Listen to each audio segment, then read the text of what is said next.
Success is not the key to happiness. Happiness is the key to success. If you love what you are doing, you will be successful. ये मैं नहीं, Albert సిట్జర్ ने कहा.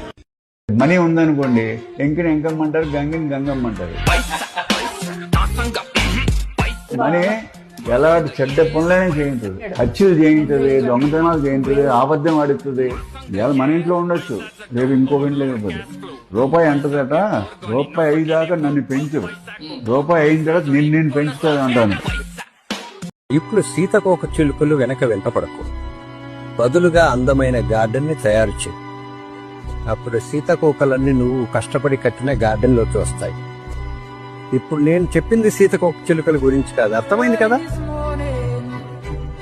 శరీరమే సుఖాన్ని అనుభవిస్తుంది, మనస్సు సంతోషపడుతుంది, హృదయం ఆనందాన్ని అనుభవిస్తుంది. ఇందులో మనం ఎవరు? సుఖంగా ఉన్నాననుకునే నేనా, చాలా సంతోషంగా ఉన్నాననుకున్న నేనా, ఏది జరగని ఏది జరగకపోని నేను చాలా తృప్తిగా ఉన్నానని ఆనందంలో ఉన్న హృదయవాదిన ఎవరు అంటే మూడు మీరే. ఒక్కొక్క టైంలో ఒక్కోటి. హాయిగా నిద్రపోయే టైంలో ఒక మంచి బెడ్, ఒక పిల్లో, వాతావరణం ఉంటే మీ శరీరం సుఖపడి నిద్రపోతోంది, మనస్సు సంతోషపడుతోంది. ఆహా, ఇవన్నీ ఉన్నాయి కదా అని. ఇవేమీ లేవండి. ఓ చెట్టు కింద పడుకున్నా, అలసట ఉంది, నా చెట్టు నీడ నా మోయిచేయి తల కింద పెట్టుకుని నేను పడుకున్నా, ఇంట్లో కంటే కూడా గొప్పగా పడుకున్నా, అది ఆనందం. కాబట్టి మనిషి ఎప్పుడు కూడా ఆనందానికి ట్రై చేయాలి. ట్రై ఎందుకు చేయాలి? తనలో ఆనందం ఉన్నదని తెలియనందువల్ల చేయాలి. తెలుసుకున్న మరుక్షణం వాడికి ఆనందం లేదు, దుఃఖం లేదు.